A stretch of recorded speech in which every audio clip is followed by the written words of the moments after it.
दोस्तों baby doge coin के बारे में बात करने वाले हैं, जहां एक तरफ बाइनेंस लिस्टिंग को लेके इसका जो ट्रेंड है वो कंटिन्यूसली बढ़ता ही जा रहा है और बिहाइंड द सीन काफ़ी काम भी चल रहा है बेबी डॉज कम्युनिटी के अंदर। और इसकी टीम लगातार काम कर रही है बेबी डॉज कॉइन की प्राइस को इंक्रीज करने के लिए।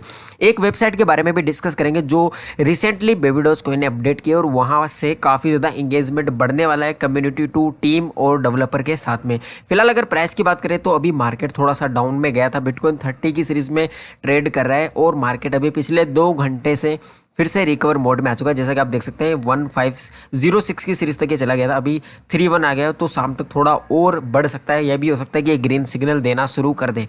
सीधा सीधा अपडेट्स की ओर बढ़ेंगे तो पहली अपडेट्स नाउ पेमेंट्स की तरफ से, जो कि इसका पार्टनर है, काफ़ी पहले से इसके साथ पार्टनरशिप हो चुकी है, लेकिन बेबी डॉज आर्मी के लिए ये बोल रहा है ब्रेकिंग न्यूज़। अब ब्रेकिंग न्यूज़ ये है कि बेबी डॉज कॉइन में हम अब पे कर सकते हैं फिएट के, और उसके बदले में हमको फिएट मिलने वाला है। फिएट मतलब कुछ भी मिल सकता है, चाहे वो एनएफटी हो सकती है, इसकी गोल्ड लेवल एनएफटी हो सकती है, या अदर फिएट भी हो सकता है। फिएट का मतलब आप समझिए कोई भी डिजिटल असेट्स वो हो सकता है, या अदर कॉइन्स भी हो सकते हैं, या फिर कोई डिजिटल करेंसी हो सकती है, कुछ भी चीज़ हो सकती है, या फिर बेबी डॉज कॉइन भी हो सकते हैं रिवार्ड में। तो ये सारा फिएट के अंदर आ गया है। अभी जैसे बेबी डॉज कॉइन के साथ अगर पे करते हैं नाउ पेमेंट्स के थ्रू, जो कि काफ़ी बड़ी बड़ी जो वेबसाइट्स है या ऑनलाइन प्लेटफॉर्म है उनको सपोर्ट करता है। अब स्टार्टिंग जो रहने वाला है 15 यूरो से रहने वाला है, ये मिनिमम प्राइस का शायद क्राइटेरिया वहाँ पर रहा होगा, और ये ग्लोबली होने वाला है, यानी कि दुनिया के किसी भी कोने में आप ये चीज़ कर सकते हो पेमेंट। तो ये एक काफ़ी अच्छी बात है, क्योंकि नाउ पेमेंट्स पहले भी इसको एज अ पेमेंट मेथड तो एक्सेप्ट करता ही है, अभी साथ ही साथ जो फिएट उसके बदले में दे रहा है। तो ये बेबी डॉज आर्मी के लिए थोड़ा सा पुश रहेगा कहीं ना कहीं इसकी ग्लोबल एक्सेप्टेंस के अंदर। इसके अलावा जो नेक्स्ट अपडेट है बीएससी डेली। दोस्तों बीएससी डेली काफ़ी बड़ा ट्विटर हैंडल है, एक बीएससी जेम अलर्ट हुआ। तो बाइनेंस स्मार्ट चेन का जो एक रेपुटेशन की अगर बात की जाए तो मीम कोइन में खासकर जो बाइनेंस स्मार्ट चेन है, बीएनबी चेन है, उसकी रेपुटेशन सिर्फ और सिर्फ बेबी डॉज कॉइन ने ही मेंटेन की हुई है, क्योंकि अदर ऐसा कोई भी कॉइन नहीं है। अगर अल्ट कॉइन की भी हम बात करते हैं जो कि स्टेबल कॉइन में आते हैं या फिर स्ट्रॉन्ग प्रोजेक्ट होते हैं जो यूटिलिटी पर सिर्फ काम करते हैं, तो उनको भी कहीं ना कहीं इसने पीछे छोड़ा हुआ है ट्रेडिंग वॉल्यूम के मामले में। इस वजह से बाइनेंस स्मार्ट चेन जो बीएससी डेली, जो ये दोनों ट्विटर हैंडल है, काफ़ी ज़्यादा सपोर्ट करते हैं बेबी डॉज कॉइन को। अब ये रीज़न भी ऐसे दिखा रहे हैं टोकन यूटिलिटी। फिलहाल अगर यूटिलिटी की बात की जाए तो बेबी डॉज कॉइन ने कुछ ही यूटिलिटीज़ ऐड की, उतनी नहीं की है जितनी बाकी जो प्रोजेक्ट्स कर रहे हैं अभी रिसेंटली, जैसा कि मेटावर्स हुआ, या फिर एनएफटी यूज़ केस हुआ, या फिर उसके अलावा अगर गेमिंग प्लेटफॉर्म की बात की जाए, या फिर जो और भी काफ़ी सारे यूज़ केसेस, जैसा कि खुद के अलग अलग प्रोडक्ट्स लाना। अब ऐसा काम नहीं हुआ है, हालांकि एनएफटी मार्केट प्लेस आया है, उसके अलावा जो एनएफटी यूज़ केस है वो भी है, और साथ ही साथ जो पेमेंट मेथड, जैसा कि ट्रांजैक्शंस जो टाइम ब्लॉक टाइम है वो काफ़ी कम है। तो इस तरह से इसका यूज केस तो बनता है और वो बढ़ता जा रहा है। इसके अलावा पोटेंशियल तो काफ़ी ज़्यादा है, क्योंकि इसकी कम्युनिटी इतनी बड़ी है, तो पोटेंशियल इस वजह से लोगों को लगता है कि ज़्यादा और है भी एक्चुअली में। इसके अलावा एक्टिव कम्युनिटी जो कि फॉर श्योर है, इसी वजह से ये ट्रेंड में रहता है लगातार। ट्रेडिंग वॉल्यूम काफ़ी अच्छा खासा है और फेवरेट भी हो गया है लोगों का इसी वजह से। और यही कुछ रीज़न है जो बाइनेंस एक्सचेंज है वहाँ पर लिस्टिंग के लिए इसको सबसे आगे रखते हैं। ठीक है, इसके अलावा जो अगली अपडेट है मैं आपको दिखाना चाहता हूँ, इन्होंने नई जो वेबसाइट लॉन्च की है जो कि forum.babydos.com है, और ये लाइव हो चुकी है। जैसा कि इसके अंदर आप क्या कर सकते हैं, make your voice heard in the community, यानी कि हम अपनी, यानी कि जो कम्युनिटी है, जैसा कि हम कॉमन जो होल्डर है, जो जिसने भी बेबीडोस कॉइन में इन्वेस्ट कर रखा है, वो अपनी वॉइस यहाँ पर रख सकता है और कम्युनिटी को बता सकता है। अब वो कुछ भी हो सकता है, या तो आइडियाज़ हो सकते हैं। अब यहाँ पर कुछ प्रपोजल भी रहेंगे, जैसा कि फिलहाल अगर आपने लूना में देखा होगा तो कुछ प्रपोजल थे जहाँ पर हम वोट करते थे या फिर उसमें पार्टिसिपेट करते थे।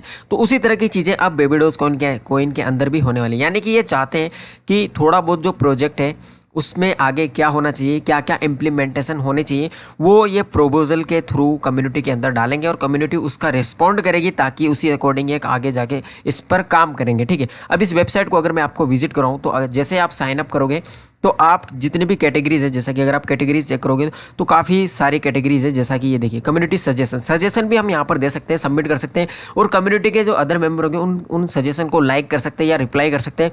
उस वजह से वो थोड़ा वायरल होगा, हाइप में जाएगा।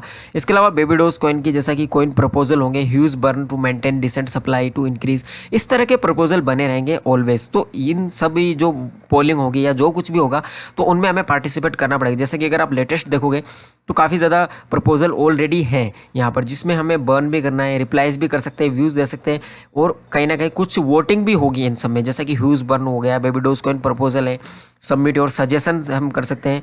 इसके अलावा बेबी डोज कॉइन में आगे क्या क्या आना चाहिए या इसकी एनएफटी को लेके क्या इसका होना चाहिए, इसकी यूटिलिटी में और क्या क्या ऐड कर सकते हैं हम, तो सब चीज़ों में हम पार्टिसिपेट कर सकते हैं, ताकि इनको जो चीज़ थोड़ी वैल्यूबल लगेगी या फिर ऐसा लगेगा कि ज़्यादातर जो कम्युनिटी इस चीज़ को चाहती है, तो हो सकता है बेबी डोज कॉइन का जो डेवलपर है उस चीज़ को इम्प्लीमेंट कर दे। तो ये काफ़ी अच्छी बात है। इस कहीं ना कहीं ये जो इन्होंने प्लेटफॉर्म बनाया है, एक अलग से वेबसाइट बनाई है, ये थोड़ी बहुत ऐसी रहने वाली जो कि कम्युनिटी का एंगेजमेंट और ज़्यादा बढ़ा देने वाली है। ठीक है, इसके अलावा जो इसकी नेक्स्ट अपडेट है, जैसा कि मैंने आपको ऑलरेडी बता दिया था कि 50 क्वाड्रिलियन बर्निंग का जो पोर्टल है वो हालांकि इस वेबसाइट पर नहीं था। फिलहाल अगर आप चेक करोगे तो यहाँ पर भी वो मिल जाएगा इस वाली वेबसाइट पर, लेकिन ये अनदर वेबसाइट पर है जो कि बेबी डोज कॉइन की नहीं है, कोई अलग से बड़ी वेबसाइट है, जिसका ट्वीट जो ओल्डर ट्वीट है उसमें आपको इसका लिंक भी मिल जाएगा।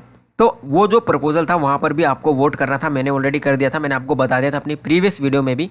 तो जो ये 50 क्वाड्रिलियन, अब बहुत ज़्यादा अमाउंट होता है 50 क्वाड्रिलियन बर्न के लिए वोट करना। अब वोटिंग मैंने पहले भी चेक की हुई है, ज़्यादातर वोटिंग यस में है और काफ़ी लोगों ने ऑलरेडी लगभग 1.5 मोर देन 1.5 मिलियन लोगों ने वहाँ पर वोट किया है और 90% से ज़्यादा का जो रेस है वो चाहता है कि ये बर्निंग हो। अब प्रॉब्लम ये है कि जो ये बर्निंग होने वाली है ये क्वाड्रिलियन ऑन इथेरियम, यानी कि जो ERC20 टोकन है बेबी डोज कॉइन का, उसमें ये बर्निंग होने वाली है। तो इसका प्राइस पर इतना ज़्यादा इंपैक्ट नहीं पड़ने वाला है। रीज़न ये है क्योंकि ज़्यादातर एक्सचेंजेस पर जो लिस्ट हुआ पड़ा है कॉइन वो है BEP20 टोकन।